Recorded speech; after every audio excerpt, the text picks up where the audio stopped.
The American chestnut is a large monoecious deciduous tree of the beech family native to eastern North America. Before the species was devastated by the chestnut blight, a fungal disease, it was one of the most important forest trees throughout its range, and was considered the finest chestnut tree in the world. It is estimated that between 3 and 4 billion American chestnut trees were destroyed in the first half of the 20th century by blight after its initial discovery in 1904. Very few mature specimens of the tree exist within its historical range, although many small shoots of the former live trees remain. There are hundreds of large American chestnuts outside its historical range, some in areas where less virulent strains of the pathogen are more common, such as the 600 to 800 large trees in northern Lower Michigan. Description: Castanea dentata is a rapidly growing deciduous hardwood tree, historically reaching up to 30 meters in height and 3 meters in diameter. It ranged from Maine and southern Ontario to Mississippi, and from the Atlantic coast to the Appalachian Mountains and the Ohio Valley. It has several related chestnut species, such as the European sweet chestnut, Chinese chestnut, and Japanese chestnut, which are distinguishable from the American species by a few morphological traits, such as leaf shape, petiole length and nut size. C. dentata was once one of the most common trees in the northeastern United States. In Pennsylvania alone, it is estimated to have comprised 25 to 30% of all hardwoods. The tree's huge population was due to a combination of rapid growth and a large annual seed crop in comparison to oaks, which do not reliably produce sizable numbers of acorns every year. Nut production begins when C. dentata is 7 to 8 years old. C. dentata can be best identified by the larger and more widely spaced saw teeth on the edges of its leaves, as indicated by the scientific name dentata, Latin for toothed. The leaves, which are 14 to 20 centimeters long and 7 to 10 centimeters broad, also tend to average slightly shorter and broader than those of the sweet chestnut. The blight-resistant Chinese chestnut is now the most commonly planted chestnut species in the U.S., while the European chestnut is the source of commercial nuts in recent decades. It can be distinguished from the American chestnut by its hairy twig tips, which are in contrast to the hairless twigs of the American chestnut. The chestnuts are in the beech family along with beech and oak, but are not closely related to the horse chestnut, which is in the family Sapindaceae. The chestnut is monoecious, producing many small, pale green male flowers found tightly occurring along 6 to 8 inch long catkins. The female parts are found near base of the catkins and appear in late spring to early summer. Like all members of the Fagaceae family, American chestnut is self-incompatible and requires 2 trees for pollination, which can be any member of the Castanea genus. The American chestnut is a prolific bearer of nuts, usually with 3 nuts enclosed in each spiny, green burr, and lined in tan velvet. The nuts develop through late summer, with the burrs opening and falling to the ground near the first full frost. The American chestnut was a very important tree for wildlife, providing much of the full mast for species such as white-tailed deer and wild turkey and, formerly, the passenger pigeon. Black bears were also known to eat the nuts to fatten up for the winter. The American chestnut also contains more nitrogen, phosphorus, potassium and magnesium in its leaves when compared to other trees that share its habitat. This means they return more nutrients to the soil, which helps with the growth of other plants, animals, and microorganisms. Chestnut blight. Once an important hardwood timber tree, the American chestnut is highly susceptible to chestnut blight, caused by an Asian bark fungus accidentally introduced into North America on imported Asiatic chestnut trees. The disease was first noticed on American chestnut trees in what was then the New York Zoological Park, now known as the Bronx Zoo, in 1904, by Chief Forester Herman Merkel. Merkel estimated that by 1906 blight had infected 98% of the chestnut trees in the Bronx alone. While Chinese chestnut evolved with the blight and developed a strong resistance, the American chestnut had little resistance. The airborne bark fungus spread 50 miles a year and in a few decades girdled and killed up to 3 billion American chestnut trees. Salvaged logging during the early years of the blight may have unwittingly destroyed trees which had high levels of resistance to this disease and, thus aggravated the calamity. New shoots often sprout from the roots when the main stem dies, so the species has not yet become extinct. However, the stump sprouts rarely reach more than 6 meters in height before blight infection returns. Reduced population. The total number of chestnut trees in eastern North America was estimated at over 3 billion, and 25% of the trees in the Appalachian Mountains were American chestnut. The number of large surviving trees over 60 centimeters in diameter within its former range is probably fewer than 100. American chestnuts were also common, part of the forest canopy in southeast Michigan. Although large trees are currently rare east of the Mississippi River, it exists in pockets in the blight-free West, where the habitat was agreeable for planting. Settlers brought seeds for American chestnut with them in the 19th century. Huge planted chestnut trees can be found in Sherwood, Oregon, as the Mediterranean climate of the West Coast discourages the fungus, which relies on hot, humid summer weather. American chestnut thrives as far north as Revelstoke, British Columbia. At present, it is believed that survival of seed dentata for more than a decade in its native range is almost impossible. The fungus utilizes northern red oak as a host, and while the oak itself is unaffected, any American chestnuts nearby will quickly succumb. In addition, the hundreds of chestnut stumps and living stools dotting eastern woodlands may still contain active pathogens.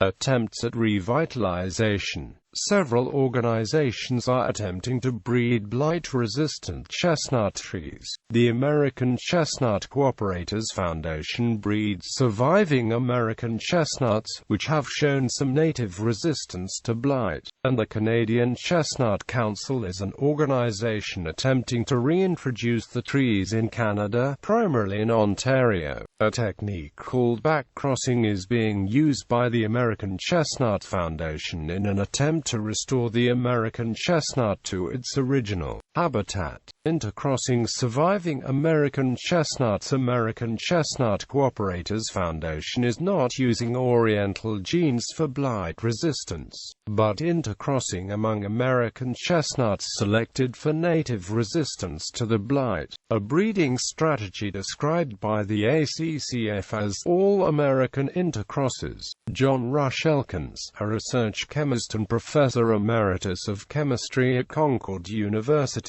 and Gary Griffin, professor of plant pathology at Virginia Tech, think there may be several different characteristics which favor blight resistance. Both Elkins and Griffin have written extensively about the American chestnut. They believe that by making intercrosses among resistant American chestnuts from many locations, they will continue to improve upon the levels of blight resistance to make an American chestnut that can compete in the forest. Griffin, who has been involved with American chestnut restoration for many years, developed a scale for assessing levels of blight resistance, which made it possible to make selections scientifically. He inoculated 5-year-old chestnuts with a standard lethal strain of the blight fungus and measured growth of the cankers. Chestnuts with no resistance to blight make rapid-growing, sunken cankers that are deep and kill tissue right to the wood. Resistant chestnuts make slow-growing, swollen cankers that are superficial. Live tissue can be recovered under these cankers. The level of blight resistance is judged by periodic measurement of cankers. Grafts from large survivors of the blight epidemic were evaluated following inoculations, and controlled crosses among resistant American chestnut trees were made beginning in 1980. The first all-American intercrosses were planted in Virginia Tech's Martin American chestnut planting in Giles County, Virginia, and in Beckley, West Virginia. They were inoculated in 1990 and evaluated in 1991 and 1992. 9 of the trees showed resistance equal to the parents, and 4 of these had resistance comparable to hybrids in the same test. Many ACCF chestnuts have expressed blight resistance equal to or greater than an original blight survivor, but so far, only a handful have demonstrated superior, durable blight control. Time will tell if the progeny of these best chestnuts exhibit durable blight resistance in different stress environments. Backcrossing as a treatment for blight was first proposed by Dr. Charles R. Burnham of the University of Minnesota in 1970s. Dr. Burnham, a professor emeritus in agronomy and plant genetics who was considered one of the pioneers of maize genetics, realized that experiments conducted by the USDA to crossbreed American chestnuts with European and Asian chestnuts erroneously assumed that a large number of genes were responsible for blight resistance. While it is currently believed the number of responsible genes is low, the USDA abandoned the crossbreeding program and destroyed local plantings around 1960 after failing to produce a blight-resistant hybrid. Burnham's recognition of the USDA's error led to him joining with others to create the American Chestnut Foundation in 1983, with the sole purpose of breeding a blight-resistant American chestnut.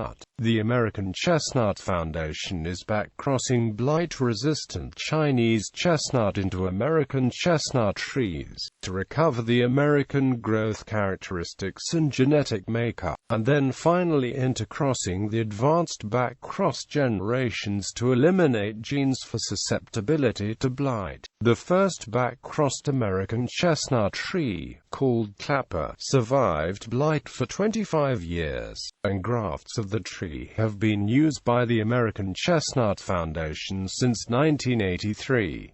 The Pennsylvania chapter of the American Chestnut Foundation, which seeks to restore the American chestnut to the forests of the mid-Atlantic states, has planted over 22,000 trees. The Surface Mining Control and Reclamation Act of 1977 requires owners of abandoned coal mines to cover at least 80% of the land with vegetation. While many companies planted invasive grasses, others began funding research on planting trees because they can be more cost-effective and yield better results. Keith Gilland began planting American chestnut trees in old strip mines in 2008 as a student at Miami University, and to date has planted over 5,000 trees. In 2005, a hybrid tree with mostly American genes was planted on the lawn of the White House. A tree planted in 2005 in the tree library outside the USDA building was still very healthy 7 years later. It contains 98% American chestnut DNA and 2% Chinese chestnut DNA. This tree contains enough Chinese chestnut DNA that encodes for systemic resistance genes to resist the blight. This is essential for restoring the American chestnut trees into the Northeast. The Northern Nut Growers Association has also been active in pursuing viable hybrids. From 1962 to 1990, Alfred Cizego and other members of the NNGA developed hybrids with Chinese varieties which showed limited resistance. Transgenic blight-resistant American chestnut. Researchers at the State University of New York College of Environmental Science and Forestry have developed fully blight-resistant transgenic American chestnuts. This was done by inserting her specific gene from wheat, oxalate oxidase, into the American chestnut genome. The oxalate oxidase enzyme is an extremely common fungal defense in plants and is found in strawberries, bananas, oats, barley, and other cereals. Oxalate oxidase breaks down the oxalic acid which the fungus secretes in the cambium to lower the pH and subsequently kill plant tissues. The chestnut trees which contain this resistance gene can be infected by the chestnut blight, but the tree is not girdled by the resulting canker and heals around the wound. This lets the fungus fulfill its normal life cycle without the death of the tree. The blight resistance gene is passed down to the tree's offspring to provide subsequent generations with full blight resistance. In 2015, the researchers are working towards applying for government permission to make these trees available to the public in the next 5 years. These trees could be the first genetically modified forest trees released in the wild in the United States. Hypovirulence. Hypovirus is the only genus in the family Hypoviridae. Members of this genus infect fungal pathogens and reduce their ability to cause disease. In particular, the virus infects Crofronactria parasitica, the fungus that causes chestnut blight, which has enabled infected trees to recover from the blight. The use of hypovirulence to control blight originated in Europe, where the fungal virus spread naturally through populations of European chestnuts. The reduced ability of the fungus to cause disease allowed the European chestnut to regenerate, creating large stands of trees. Hypovirulence has also been found in North America, but has not spread effectively. The Arna tree of southern Ontario is one of the best examples of naturally occurring hypovirulence. It is a mature American chestnut that has recovered from severe infections of chestnut blight. The cankers have healed over and the tree continues to grow vigorously. Scientists have discovered that the chestnut blight remaining on the tree is hypovirulent. Although isolates taken from the tree do not have the fungal viruses found in other isolates, trees inoculated with isolates taken from the Arna tree have shown moderate canker control. Surviving specimens. About 2,500 chestnut trees are growing on 60 acres near West Salem, Wisconsin, which is the world's largest remaining stand of American chestnut. These trees are the descendants of those planted by Martin Hicks, an early settler in the area. In the late 1800s, Hicks planted less than a dozen chestnuts. Planted outside the natural range of chestnut, these trees escaped the initial onslaught of chestnut blight, but in 1987, scientists found blight in the stand. Scientists are working to try to save the trees. Two of the largest surviving American chestnut trees are in Jackson County, Tennessee. One, the state champion, has a diameter of 61 centimeters and a height of 23 meters, and the other tree is nearly as large. One of them has been pollinated with hybrid pollen by members of the American Chestnut Foundation. The progeny will have mostly American chestnut. genes and some will be blight-resistant. On May 18, 2006, a biologist with the Georgia Department of Natural Resources spotted a stand of several trees near Warm Springs, Georgia. One of the trees is approximately 20 to 30 years old and 13 meters tall and is the southernmost American chestnut tree known to be flowering and producing nuts. Another large tree was found in Talladega National Forest, Alabama, in June 2005. In the summer of 2007, a stand of trees was discovered near the northeastern Ohio town of Braceville. The stand encompasses 4 large flowering trees, the largest of which is about 23 meters tall, sited among hundreds of smaller trees that have not begun to flower, located in and around a sandstone quarry. A combination of factors may account for the survival of these relatively large trees, including low levels of blight susceptibility, hypovirulence, and good site conditions. In particular, some stands may have avoided exposure due to being located at a higher altitude than blighted trees in the neighboring area. The fungal spores are not carried to higher altitudes as easily. In March 2008, officials of the Ohio Department of Natural Resources announced a rare adult American chestnut tree had been discovered in a marsh near Lake Erie. The officials admitted they had known about the tree for 7 years, but had kept its existence a secret. The exact location of the tree is still being held secret, both because of the risk of infecting the tree and because an eagle has nested in its branches. They described the tree as being 89 feet tall and having a circumference of 5 feet. The American Chestnut Foundation was also only recently told about the tree's existence. Members of the Kentucky chapter of the American Chestnut Foundation have been pollinating a tree found on a farm in Adair County, and a specimen found on Henderson Ridge in Elliott County. The Adair County tree is over 100 years old. In June 2007, a mature American chestnut was discovered in Farmington, New Hampshire. In rural Milwaukee County, Michigan, a blight-free grove of American chestnut trees approximately 0.33 acres in size, with the largest tree measuring 128 in circumference, diameter, has been located.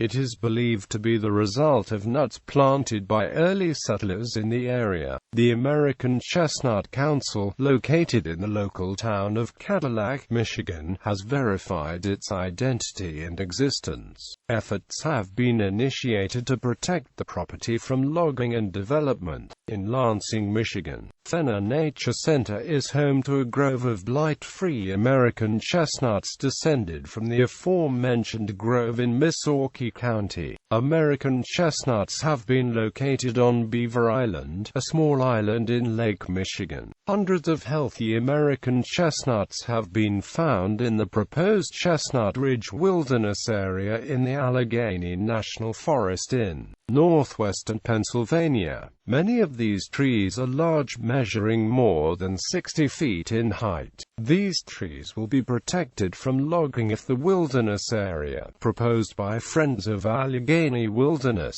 is passed into law. The Montreal Botanical Garden has the American chestnut among its collection of trees and ornamental shrubs. 3 of Portland, Oregon's heritage trees are American chestnuts, along with 3 Spanish chestnuts. At least 2 American chestnuts live on the side of Skitchawk Trail in Springfield, Vermont. Around 300 to 500 trees were spotted in the George Washington National Forest near Augusta County, Virginia. In 2014, over 1 dozen trees were at least 12 inches in diameter, with several measuring nearly 24 inches in diameter. Only one of the larger trees was a seed and pollen producer with numerous pods and pollen strands laying on ground. The site did, however, have a high presence of chestnut blight, although the seed-producing tree and several other large ones were relatively blight-free with minimal to no damage.